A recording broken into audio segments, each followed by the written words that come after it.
할렐루야. 오늘도 말씀을 사모함으로 주님의 전에 오르신 모든 성도님들의 삶 가운데 하나님의 은혜와 평강이 충만한 복된 하루가 되시기를 간절히 축원합니다. 오늘 말씀의 제목은 부르심, 보내심, 그리고 함께하심입니다. 부르심, 보내심, 그리고 함께하심. 오늘 본문 말씀인 이 출애굽기 3장 말씀은 특별히 우리 광림의 모든 성도들에게 매우 친숙한 말씀입니다. 우리 교회의 영어 별칭이 바로 버닝 부시 처치, 불타는 떨기나무입니다. BBCH 홀이 버닝 부시 처치홀입니다. 또 본당 성가대석 위쪽의 스테인드 글라스의 주제도 불타는 떨기나무입니다. 아무리 불타도 타버리거나 꺼지지 않는 떨기나무처럼 우리 광림교회도 사라지지 않고 하나님의 크신 영광을 드러내는 복된 사명을 계속해서 감당해 나갈 줄 믿습니다. 어제 함께 나누신 출애굽기 2장 말씀에서 모세가 애굽 사람을 죽이고 미디안 광야로 도망치는 모습이 나왔습니다. 그리고 광야의 우물가에서 십보라라는 여인을 만나 가정을 꾸리게 되고 또 정착하여 양떼를 돌보는 일상적인 삶을 살아가게 됩니다. 그런데 어느 날 이 일상적인 삶 가운데서 예상하지 못한 비범한 사건을 만나게 됩니다. 그는 그저 양떼를 돌보기 위해 호렙이라는 산에 이르게 됩니다. 오늘 1절 말씀에는 그곳이 하나님의 산 호렙이라고 되어 있지만 모세가 살던 시대에는 그저 황량한 버려진 산이었습니다. 사실 이 호렙이라는 말 자체가 폐허라는 뜻을 갖고 있습니다.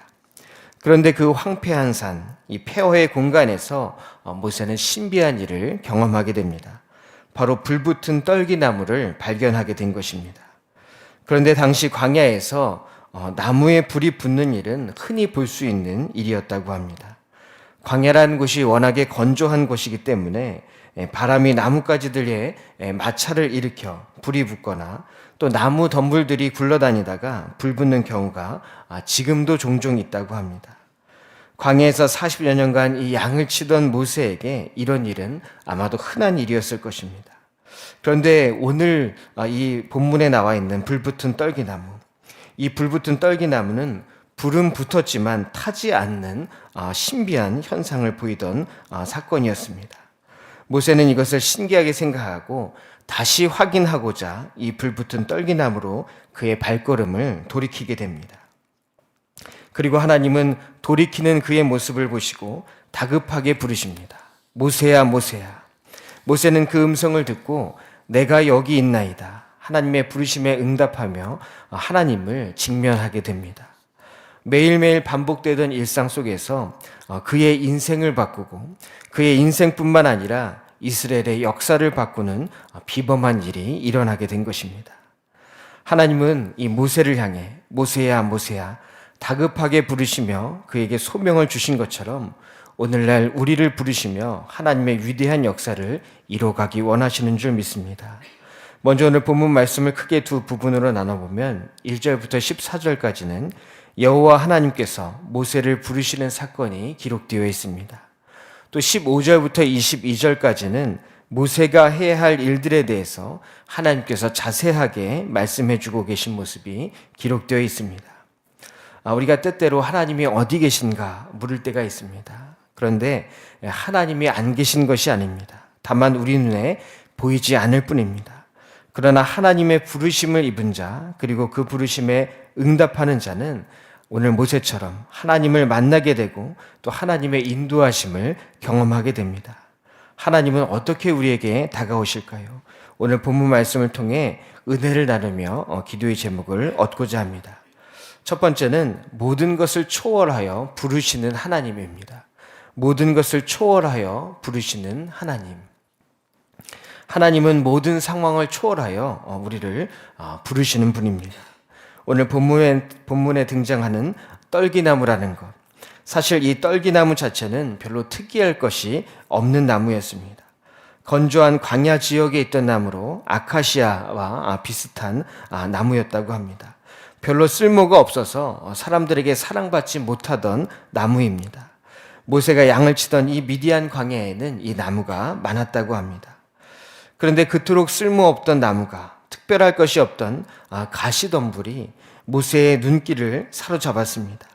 왜냐하면 그 연약한 나무에 불이 붙었는데 꺼지지 않고 나무도 타지 않았기 때문입니다. 그리고 그 가운데서 모세는 하나님의 음성을 듣게 됩니다. 하나님은 크고 웅장한 모습으로 또 모세를 압도할 만한 엄청난 모습으로 나타나는 것이 아니었습니다.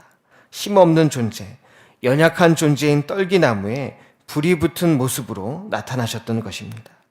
그리고 그 나무가 있던 곳도 왕궁이 아니라, 큰 도시가 아니라 버려진 산, 황폐한 산, 바로 호렙이었던 것입니다. 떨기나무는 별 쓸모없는 존재, 마치 이스라엘을 보여주는 것 같습니다. 그런데 그 나무에 하나님이 역사하시니 꺼지지 않고 타지도 않는 신비한 불꽃 가운데 휩싸인 거룩한 존재가 되었습니다. 이처럼 하나님은 우리의 모습과 상관없이 우리가 떨기나무처럼 연약함에도 불구하고 부족함에도 불구하고 우리를 부르시며 놀라운 일들을 일으키시는 분이신 줄 믿습니다. 우리가 불붙은 떨기나무 가운데 부름받은 모세를 보면서 두 가지 깊이 생각해 볼 부분이 있습니다. 첫 번째는 하나님은 장소를 초월하신다는 것입니다. 하나님은 장소를 초월하신다는 것입니다. 하나님은 모세를 왕궁이 아니라 호렙이라는 황량한 광야에서 부르셨습니다. 우리는 모세가 왕궁에 있을 때 하나님께서 부르셨다면 아마도 모든 것이 더 쉽게 진행되지 않았을까 생각할 수도 있습니다. 그러나 하나님의 생각은 달랐습니다. 이스라엘 민족이 애굽으로부터 나와 가나안으로 들어가기 위해서는 이 광야를 꼭 거쳐야만 했습니다. 하나님은 먼저 모세를 택하셔서 먼저 광야를 경험하게 하시고 또 그곳에서 하나님의 신비한 역사를 체험하도록 하신 것입니다. 광야는 그에게 하나님의 신비를 체험하는 장소였고 또 하나님의 능력을 체험하는 장소가 되었던 것입니다. 그의 시각이 하나님에 맞춰지도록 먼저 준비하셨다는 것입니다. 왕궁에 힘이 있는 것이 아닙니다. 왕궁에 거룩함이 있는 것이 아닙니다. 버려진 땅, 황량한 땅이라 할지라도 그곳에 하나님이 계시다면 그것이 거룩한 땅이요 또 능력의 땅이라는 것을 보여주신 것입니다. 이처럼 장소를 초월해 역사하신 하나님, 내가 어디에 있건 하나님과 함께라면 그것이 바로 거룩한 장소요 또 하나님의 역사하시는 장소인 줄 믿습니다. 장소를 초월해 우리를 부르시는 하나님을 바라보시기 바랍니다. 두 번째는 하나님은 시간을 초월하신다는 것입니다. 하나님은 시간을 초월하신다는 것입니다. 하나님은 모세가 젊고 힘 있을 때 또 열정이 넘칠 때 부르신 것이 아니라 고령의 나이 80이 되었을 때 그를 부르셨습니다. 좀 더 일찍 이 모세를 부르셨다면 어땠을까요? 더 열정적으로 또 자신 있게 일하지 않았을까요? 그런데 하나님은 40년이란 긴 세월을 통해서 이 모세를 광야에 맡기셨습니다. 그곳에서 양을 치는 것, 무료하고 또 의미 없이 보일 수도 있지만 모세는 이 40년의 광야 생활을 통해서 인내를 배우고 또 기다림을 배울 수 있었던 것입니다. 40년 동안 하나님은 아무것도 하지 않으신 것이 아니라 모세를 부르실 준비를 하고 계셨던 것입니다. 하나님은 능력 있는 사람을 쓰시지 않습니다. 또 완성되어져 있는 사람을 쓰시는 것이 아닙니다. 하나님은 그가 쓰시고자 하는 사람을 연단시켜 쓰시는 줄 믿습니다.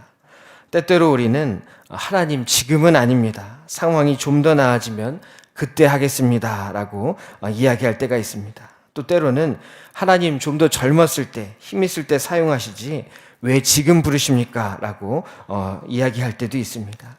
그러나 하나님을 부르시는 그때가 가장 적절한 때인 줄 믿습니다.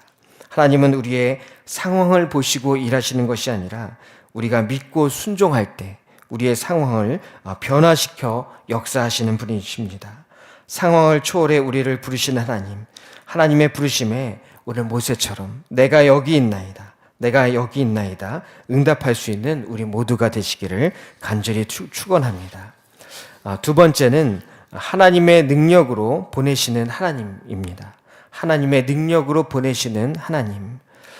모세가 불붙은 떨기나무 가까이 갔을 때 하나님께서 내가 선 곳은 거룩한 땅이니 내 발에서 신을 벗으라 라고 말씀하십니다. 왜 그곳이 거룩한 곳입니까? 바로 하나님이 계시기 때문에 거룩한 곳이라는 것입니다. 야곱도 도망자의 신세로 브엘세바의 황량한 벌판에서 돌을 베개 삼아 잠을 잤던 그곳을 가리켜 베델, 하나님의 집이라고 했습니다. 이처럼 거룩한 곳은 다른 곳이 아니라 하나님이 계신 곳, 하나님을 만난 곳, 그것이 바로 거룩한 곳입니다. 그러기에 황량한 호렙도 하나님이 나타나셨기 때문에 버려진 산, 황량한 산이 아니라 하나님의 산이 되었습니다. 마찬가지로 내 안에 하나님이 계시다면 내 삶이 바로 가장 거룩한 곳이 되는 줄로 믿습니다. 하나님은 그곳에서 모세에게 신을 벗으라고 말씀하셨습니다. 신을 벗으라는 것은 바로 초대의 말씀입니다. 고대 근동지방에서는 집안에서 신발을 벗었습니다. 누군가의 집에 초대를 받게 되면 신발을 벗어야 집 안으로 들어갈 수 있었습니다. 하나님께서 모세에게 신발을 벗으라고 말씀하신 것은 바로 하나님의 거룩함에 모세를 초청하고 계신 것입니다. 성경에서 이 구약 시대에 불은 정화, 또 속죄의 의미가 있었습니다. 또 신발은 더러움, 죄를 상징합니다. 그러기에 신발을 벗고 불붙은 떨기나무 가까이로 오라는 것은 바로 정결해지는 것, 거룩해지는 것을 의미합니다. 하나님이 우리를 부르실 때 하나님은 우리를 깨끗한 존재, 거룩한 존재로 만드신다는 것입니다. 하지만 이 모세는 하나님의 부르심을 받고도 여전히 두려움 가운데 있었습니다. 하나님을 만난 것도 두렵고 또 하나님께서 그를 바로에게 보내신다는 것도 두려웠습니다. 또 이스라엘 자손을 애굽에서 나오게 하는 그 사명도 무거운 짐이었습니다. 그는 내가 누구이기에 바로에게 가며 이스라엘 자손을 애굽에서 인도하여 내리이까라고 하나님께 묻습니다.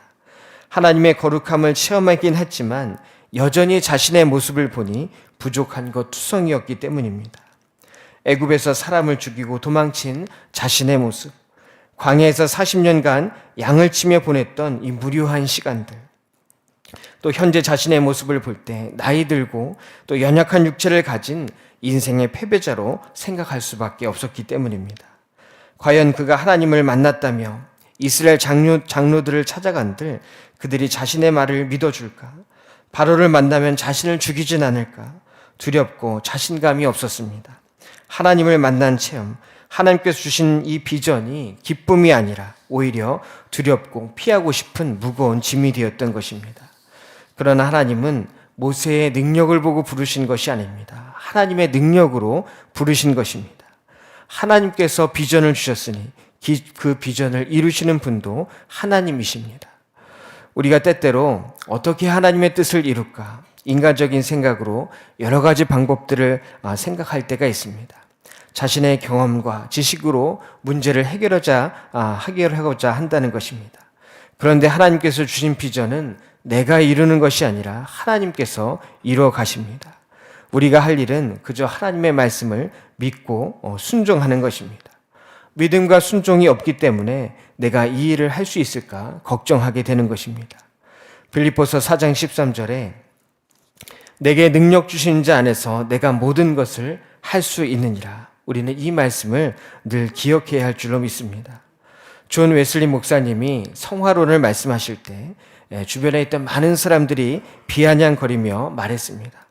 어떻게 사람이 하나님의 성품처럼 완전해질 수 있느냐?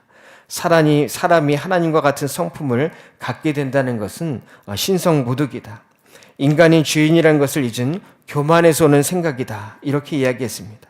그런데 존 웨슬리 목사님은 그들을 향해서 우리를 죄에서 구원하신 하나님께서 우리가 거룩하게 살아갈 수 있는 능력도 주실 것입니다. 라고 말씀하셨습니다. 인간적인 노력으로 성화되는 것이 아니라 하나님의 능력으로 성화될 수 있다는 것입니다. 우리를 부르신 하나님, 그리고 우리를 세상 가운데로 보내신 하나님, 우리에게 하나님의 능력으로 모든 것을 감당할 수 있는 능력을 더해어 주신 줄 믿습니다. 고린도전서 1장 26절부터 29절까지의 말씀을 보면 형제들아 너희를 부르심을 보라. 육체를 따라 지혜로운 자가 많지 아니하며 능한 자가 많지 아니하며 문벌 좋은 자가 많지 아니하도다. 그러나 하나님께서 세상의 미련한 것들을 택하사 지혜 있는 자들을 부끄럽게 하려 하시려고 세상의 약한 것들을 택하사 강한 것들을 부끄럽게 하시며 하나님께서 세상의 천한 것들과 멸시받는 것들과 없는 것들을 택하사 있는 것들을 폐하려 하시나니 이는 아무 육체도 하나님 앞에서 자랑하지 못하게 하려 하심이라. 우리의 능력이 아니라 하나님의 능력으로 우리를 사용하신다는 것입니다. 거룩하신 하나님의 능력을 바라보고 나아갈 때 역사가 일어납니다. 내 상황, 내 능력, 내 힘을 의지하는 것이 아니라 나를 보내시는 분, 바로 우리 하나님만을 바라보며 승리하는 복된 하루가 되시기를 간절히 축원합니다. 세 번째는 언제나 함께 하시는 하나님입니다. 언제나 함께 하시는 하나님. 하나님은 두려워하며 걱정하는 모세에게 내가 반드시 너와 함께 있으리라. 내가 반드시 너와 함께 있으리라 말씀하십니다. 그리고는 그들이 내 말을 들으리라 라고 말씀하십니다. 사실 모세는 하나님을 만나고 걱정이 많아졌습니다. 뭘 어떻게 해야 할지 몰랐던 것입니다. 왜 모세는 그토록 걱정이 많았을까? 왜 바로 순종하지 못했을까 생각할 수도 있습니다. 그러나 모세의 입장에서 생각해 보면 뭘 해야 할지, 앞으로 무슨 일이 벌어질지 몰랐기 때문에 더 염려하게 되고 두려웠을 것입니다. 그런데 하나님께서는 그런 그의 마음도 다 헤아리시고 그의 두려움을 잠재우기 위해서 최선을 다하십니다. 모세가 하나님께 묻기를 만약 이스라엘 자손에게 가서 하나님이 나를 너희에게 보내겠다고 말씀할 때 그들이 하나님의 이름을 물으면 뭐라고 말해야 되느냐고 묻습니다. 그때 하나님께서는 14절 말씀에 나는 스스로 있는 자인이라 라고 자신을 드러내십니다. 나는 스스로 있는 자인이라. 세상의 모든 종교는 인간이 신을 찾아가는 여정이지만 기독교는 하나님께서 직접 인간을 찾아오시고 자신을 드러내시는 유일한 종교입니다. 오늘도 하나님께서 우리를 찾아오시고 우리의 삶을 인도해 가시는 줄 믿습니다. 하나님께서는 자신을 소개할 때 아브라함의 하나님, 이삭의 하나님, 야곱의 하나님이라고 말씀하십니다. 아브라함을 찾아가셨던 하나님, 아브라함과 함께 하셨고, 이삭을 찾아가신 하나님, 이삭과 함께 하셨고, 야곱에게 찾아가신 하나님, 야곱에게 함께 하셨습니다. 그리고 오늘날 우리에게 찾아오신 하나님, 우리와 함께 하십니다. 나에게 찾아오신 하나님, 나와 함께 하신다는 것입니다. 나는 스스로 있는 자인이라. 이 말씀을 기독교 윤리학자인 루이스 스메데스라는 사람은 이렇게 해석했습니다. 너와 함께 그곳에 있을 하나님이 바로 나다. 이 사실을 믿어라. 내가 어디에 있든지 상관없이 그곳에 함께 있을 하나님이 바로 나다라고 선포하고 계신 것입니다. 하나님이 없다고, 하나님이 침묵하고 계시다고 포기하고 절망 가운데 있었던 노예 민족 이스라엘, 그들에게 전해질 가장 복된 소식은 바로 나는 스스로 있는 자인이라. 나는 너희가 어디에 있든지 너희와 함께 있을 자인이라. 이것이 바로 그들에게 전해질 복된 소식이었던 것입니다. 모세가 전할 소식은 당신들이 죽었다고 또 없다고 생각했던 여호와 하나님, 내가 만났습니다. 그분이 지금 여기 우리와 함께 하십니다. 그리고 우리가 어디를 가든지 그곳에서 우리와 함께 하실 것입니다. 이것이 바로 그들에게 전해질 복음의 소식이었던 것입니다. 모세가 이스라엘 민족에게 하나님이 함께 하신다는 희망의 씨앗을 심어줬을 때 그들은 애굽을 탈출했을 뿐만 아니라 홍해를 건넜고 결국 가나안 땅에 들어가게 됩니다. 하나님은 우리 삶 가운데 찾아오셔서 늘 말씀하십니다. 내가 너와 함께 하리라. 내가 너와 함께 하리라. 이전까지 모세에게 하나님은 그저 추상적인 존재였습니다. 그러나 불붙은 떨기나무를 통해서 그에게 하나님은 구체화되었고 체험화되었습니다. 하나님을 체험한 모세, 이제 그는 어디를 가나 하나님이 함께 하신다는 사실, 그것을 믿고 선포하며 살아갈 수 있었던 것입니다. 지금 여기 나와 함께 하신 하나님, 그 하나님은 장래에도 함께 하실 하나님이라는 것을 믿게 되었던 것입니다.